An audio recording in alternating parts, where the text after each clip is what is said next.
yang menarik kita ceritakan tentang pembunuhan para nabi dan kaumnya ini adalah seorang nabi dari anak seorang nabi, anak dan bapak dua-duanya dibantai. Ma'asyiral muslimin, siapa nabi itu?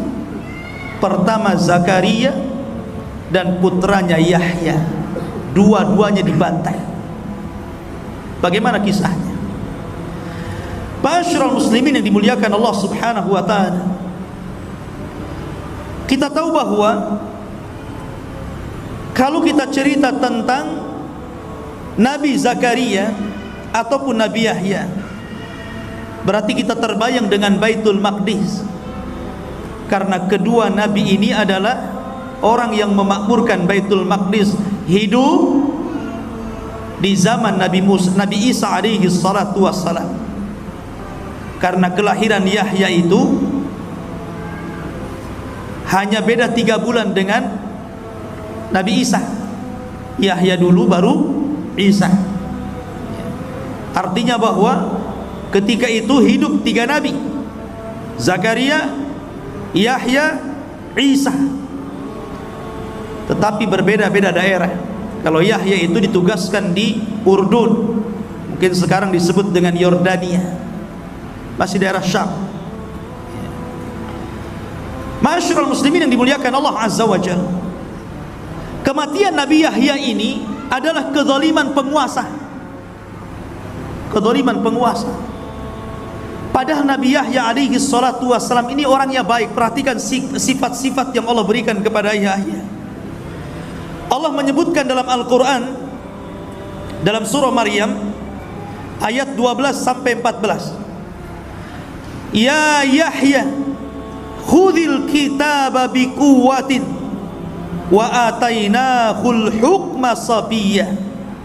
Wahai Yahya, ambillah kitab itu, maksudnya Taurat, dengan kuat, dan kami berikan kepada Yahya itu kebijakan dalam menyampaikan hukum sejak kecil. Artinya Yahya itu sudah diangkat menjadi nabi sejak kecil. Kalau Nabi SAW diangkat setelah 40 tahun kan, ini sudah sejak kecil sudah diangkat jadi nabi. Makanya dikisahkan di usia anak-anak Yahya ini selalu diajak main oleh kawan-kawannya. Anak-anak kecil kan suka main gitu kan, apalagi usia 7 tahun 8 tahun kan suka main. Tapi Yahya mengatakan apa? Innama lastu, sesungguhnya saya tidak khuliqtu bil la'ibi, sesungguhnya saya tidak diciptakan untuk main-main. Kalau kalian main-main silahkan, tapi saya diciptakan bukan untuk main-main. Oh, kalau ada anak kecil kayak gini mantap. Justru anak kecil sebaliknya, saya diciptakan untuk main-main katanya. Tapi ini tidak. Dia mengatakan saya diciptakan untuk beribadah, bukan untuk main-main. Makanya Yahya itu sedari kecil dia betul-betul mengikuti gaya bapaknya Zakaria. Walaupun Yahya ini sebenarnya kelahiran yang aneh. Kenapa? Karena bapaknya usianya 100 tahun, ibunya 90 tahun, dinyatakan mandul. Tapi karena nilai sebuah doa, Allah kabulkan, dan juga berlomba-lomba dalam kebaikan Zakaria. Akhirnya Allah Subhanahu wa taala kabulkan, punya anak namanya Yahya. Kemudian Allah mengatakan wahananan min ladunna, kami berikan hanan. Hanan itu biasanya dipakai dalam kalimat kasih sayang ibu kepada anak. Hananul walid liwalidihi, kasih sayang ibu kepada anak. Saya kira seorang ibu, saya yakin sangat sayang dengan anaknya. Tetapi Nabi Yahya alaihi salatu wassalam Allah berikan sifat keibuan, seolah-olah dia sayang dengan bapaknya Zakaria, karena Zakaria sudah tua. Makanya dia diberikan sifat itu. Makanya di akhir ayat Allah mengatakan wa barran biwalidayhi, dan Yahya itu orang yang paling berbuat baik dengan orang tuanya. Wa hananan min ladunna, wa zakatan, orangnya bersih hatinya, wa kana taqiyya, orangnya takwa, wa barram biwalidayhi, orangnya berbuat baik kepada orang tua. Lihat, ini orang baik, kenapa bisa dibunuh? Walam yakun jabbaran asiyah, dan dia bukan orang sombong dan bukan ahli maksiat. Dari sini ikhwatu fillah muliakan Allah azza wa jalla. Makanya heran ketika Nabi Isa alaihi salatu wassalam dihabarkan tentang kematian Yahya yang sangat sadis, dia pun sedih dan terus menangis atas kematian Yahya itu. Ceritanya begini. Di Damaskus itu ada seorang raja zalim namanya Haddad ibn Hadar, raja zalim. Tapi walaupun demikian, kalaupun ada apapun, raja ini terkadang juga minta fatwa kepada Yahya alaihi salatu wassalam. Allah takdirkan dia suka dengan salah satu wanita. Sayangnya wanita ini masih mahramnya, sehingga dalam syariat Yahya haram, tidak boleh menikah dengan orang yang ada hubungan mahram. Sama di syariat kita juga sama. Tetapi karena orang tua gadis ini,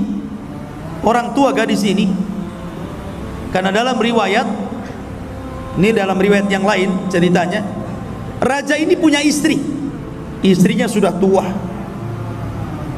kemudian dia punya anak, tapi bukan dari sang raja, dari bapak yang lain. Anak ini cantik. Lah si raja ini sudah tidak mau lagi sama istrinya karena sudah tua, jelek. Akhirnya sama istrinya itu disuruh nikah dengan anaknya, tapi bukan anak sang raja, dari laki-laki lain. Ada yang mengatakan bahwa yang dinikahi itu putri bibinya, dan dalam syariat mereka tidak boleh. Kemudian akhirnya karena ibundanya ini sangat rakus kekuasaan, sangat rakus dengan kekayaan, sangat ingin menguasai kerajaan, akhirnya dia dorong terus putrinya supaya nikah dengan raja. Disuruh dandan cantik-cantik, disuruh ngerayu. Akhirnya sang raja pun tertarik dengan wanita itu dan tergila-gila. Nyala, antum saja kalau dirayu perempuan, jangankan yang cantik, yang jelek saja kelepek-kelepek. Masyarul muslimin yang dimuliakan Allah azza wa jalla. Lah rupanya orang-orang pun berbicara tentang itu. Akhirnya mulai melebar tuh. Karena mulai melebar, apalagi kemudian sudah terdengar ke telinga Yahya, dan Yahya memfatwakan haram, tidak boleh, dan didengar oleh manusia banyak. Akhirnya kemudian mereka pun meminta fatwa kepada Yahya. Kenapa tidak ke Zakaria? Karena Yahya itu dikenal kelembutannya. Dia nggak mau ke Zakaria, ke bapaknya, dia mau ke anaknya. Tapi namanya hukum tidak kenal keras atau lembut. Kalau haram ya haram, mau ngomong haram ataupun haram sama saja. Itu kan hanya kata teriak dengan kata lembut saja kan, ya. Tetap saja haram. Kemudian akhirnya karena sudah diharamkan oleh seorang nabi, wanita ini kemudian tidak mau dinikahi. Tapi sang raja sudah tergila-gila masalahnya, dia tetap ingin mau menikahi wanita itu. Disinilah dimainkan oleh siasat wanita busuk itu. Kata wanita ini, baik, kalau engkau menginginkan diriku menikah dengan diriku, maka maharnya kepala Yahya bin Zakaria. Syaratnya itu. Karena raja sudah tergila-gila, macam mana kan? Maka dia pun mengutus pasukan untuk mendatangkan kepala Yahya bin Zakaria. Datanglah pasukan besar. Dalam riwayat bahwa Yahya itu dibunuh sedang berada di Baitul Maqdis dan sedang sholat dalam mihrab. Pasukan ini datang, kemudian ditangkap, betul-betul dimutilasi, dipotong kepalanya, Kemudian kepalanya dibawa dan diletakkan di piring emas, kemudian dibawa ke istana. Sementara jasad Yahya ini dikirimkan kepada ayahnya Zakaria yang sudah tua renta.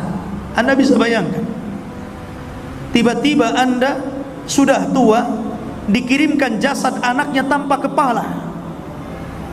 Tentu sedih Zakaria ini. Akhirnya kemudian kepalanya ini dibawa ke istana. Sampai di istana, di situ ada sang raja, di situ ada wanita fajirah, di situ ada ibundanya yang haus kekuasaan. Prajurit pun datang dan meletakkan kepala Yahya di atas bejana emas, kemudian disuguhkan kepada sang raja. Oh, wanita ini tertawa, senang, keinginannya menjadi sebuah kenyataan. Tetapi Allah Subhanahu wa taala berfirman, "Wala tahsabannallaha mukhlifa wa'dihi rusulah, innallaha azizun dzuntiqam." Jangan kira Allah Subhanahu wa taala tidak pernah memberikan janji-janji kepada para utusannya. Sesungguhnya Allah kalau sudah menimpakan azab, maka Allah akan timpakan dengan sangat keras. Dan Allah juga berfirman, wala tahsabannallaha ghafilan amma ya'malu zalimun. Jangan kalian sangka Allah lalai dari perbuatan zalim kalian. Tidak, Allah tidak pernah lalai. Man adali waliyan faqad adzantuhu bil harbi. Siapa yang memusuhi wali-waliku, maka dia sudah ngajak perang bersamaku, kata Allah Subhanahu wa taala. Maka ketika wanita ini tertawa terbahak-bahak karena bahagianya, tiba-tiba Allah kirimkan gempa dalam istana. Bergegar istana itu. Rupanya tanah yang diinjak wanita itu terbelah. Akhirnya wanita itu terperosok, sedikit demi sedikit masuk jasadnya, sehingga ketika sudah sampai kepala, tiba-tiba bumi itu merapat dan menjepit kepalanya. Sampai di sini, tinggal kepalanya saja. Maka orang-orang pun berteriak, apa yang kalian lakukan? Yang kalian bunuh ini seorang yang saleh, seorang nabi, kenapa kalian bunuh? Kama tadinu tudan. Sebagaimana kalian sudah memenggal orang ini, penggal kepala wanita itu, penggal kepala wanita itu. Maka lekaslah para prajurit mengambil pedangnya dan menebas kepalanya, kemudian membawanya. Al jaza min jinsil amal. Sebagaimana dia sudah menebas kepala Yahya, maka sekarang dia ditebas kepalanya. Ma'asyiral muslimin, selang beberapa waktu dari peristiwa itu, serang kemudian orang pun membicarakan tentang kematian Yahya. Datanglah pasukan besar, pasukan yang dipimpin raja yang paling zalim di dunia, Bukhtun Nasr. Dan sering saya katakan, di dunia ini hanya ada 4 raja yang pernah menguasai sebagian besar dunia. 2 mukmin, 2 kafir. Sulaiman dan Dzulqarnain mukmin, Namrud dan Bukhtun Nasr. Ini dua-duanya raja zalim. Selang beberapa waktu setelah pembunuhan Nabi Yahya, datang pasukan Bukhtun Nasr, kemudian menghancurkan negeri Damaskus dan membunuh 75.000 manusia dibantai. Lihat. Dan itu Allah Subhanahu wa taala isyaratkan dalam Al-Qur'an. Allah Subhanahu wa taala berfirman, "Wa qadayna ila bani Israil fil kitab la tufsidunna fil ardi marrataini wa la ta'luwanna uluwan kabira." Dan Allah berfirman, kami telah pastikan, kami telah putuskan kepada Bani Israel, dan itu tercatat dalam kitab Taurat, sungguh mereka akan merusak 2 kali di permukaan bumi. Kemudian mereka akan sombong dengan sombong yang sangat besar.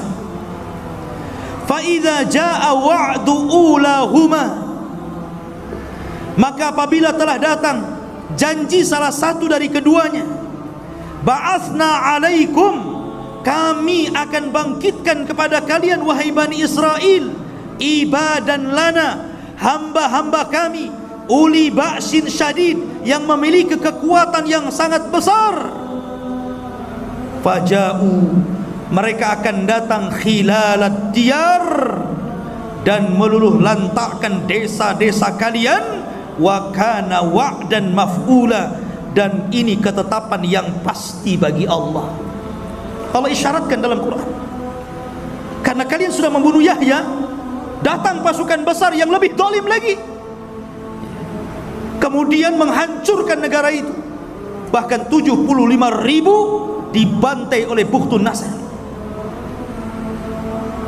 Sebelum peristiwa Bukhtun Nasr, sebelum kedatangan Bukhtun Nasr dan melulantakkan kerajaan yang telah membunuh Yahya itu, apakah mereka mencukupkan membunuh Yahya? Tidak.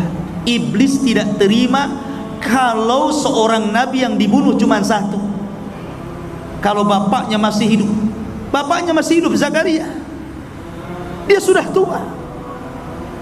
Maka ketika para pembunuh ini berkumpul, syaitan datang menjelma manusia, kemudian membicarakan tentang tuduh-tuduhan kepada Zakaria dan mengatakan, kalian ingat tidak, Maryam kan dahulu punya anak namanya Isa, tidak ada bapaknya, dan tidak ada yang masuk ke mihrab Maryam kecuali Zakaria. Jangan-jangan Zakaria yang menghamili Maryam. Nah, mulailah dia, syaitan datang, bangkit orang-orang itu, baru saja membunuh anaknya itu. Akhirnya mendengar bahwa Zakaria akan dibunuh, Nabi Zakaria pun sembunyi ke dalam hutan.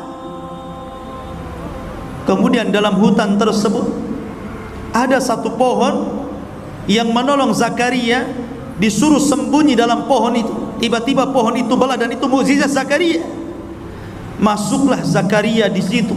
Namun sayangnya iblis datang. Ketika Zakaria masuk, bajunya kemudian ditarik sedikit, sehingga ketika pohon itu rapat, nampak tuh ada bajunya sedikit saja. Ketika pasukan itu mengejar Zakaria sampai ke hutan, maka iblis datang dan mengatakan, aku tahu di mana Zakaria bersembunyi. Dan untuk memastikan kebenaran ucapan iblis ini, dia memperlihatkan baju yang keluar dari pohon itu. Itu dia di situ. Dari sinilah maka para prajurit membawa gergaji. Dari situlah kemudian mereka memotong pohon itu persis di lambungnya sih, seolah-olah digergaji jadi dua. Namanya manusia ya kesakitan lah, walaupun dia seorang nabi, karena dia bukan malaikat. Zakaria sempat dia kemudian berteriak kesakitan, tetapi Allah Subhanahu wa ta'ala berfirman, ya Zakaria, kalau engkau terus berteriak karena kesakitanmu, la khusifa bihimul ardu, tentu bumi akan ditimpakan kepada mereka untuk menelannya. Setelah Zakaria tahu kalau dia sampai terus meneriakkan rasa sakitnya, kaumnya akan ditelan bumi dan akan ditelan oleh bumi yang sangat besar ini, maka dia tutup lisannya dengan bajunya supaya jangan berteriak. Kenapa? Rahmatan li ummatihi, karena masih punya kasih sayang dengan umatnya. Masih kasih sayang, dia berharap walaupun kematian putranya seperti itu, kematian diri seperti itu, masih berharap kaumnya ini sadar, bertobat kepada Allah, diutus kepada mereka seorang rasul yang menyadarkan mereka. Dan ini mulianya Zakaria yang patut dicontoh siapapun. Ketika kabar kematian keduanya sampai kepada Isa, Isa sedih. Rupanya, apakah sampai kematian Zakaria selesai? Tidak, mereka pun membidik Isa. Akhirnya mereka mengirim pasukan. Jadi ini bukan semata-mata mahar wanita itu, di balik itu ada kekuasaan politik. Sudah bukan cerita mahar lagi, ini cerita politik di dalamnya. Memang dari dulu mereka benci para nabi dan rasul. Maka mereka mulai membidik Nabi Isa bin Maryam. Mereka kirim pasukan. Tapi Allah takdirkan Isa tidak sebagaimana Yahya dan Zakaria. Isa Allah tolong, karena dia adalah pembawa syariat baru, bukan seorang nabi. Allah harus menjaga syariatnya, jangan sampai terputus dan tidak sampai kepada umatnya. Maka Isa tetap tidak dibunuh, dan Allah angkat yang dibunuh orang yang diserupakannya. Barulah setelah kejadian itu semua, karena begini ya, rusaknya Bani Israel itu setelah wafatnya Zakaria, yang sebelumnya putranya Yahya.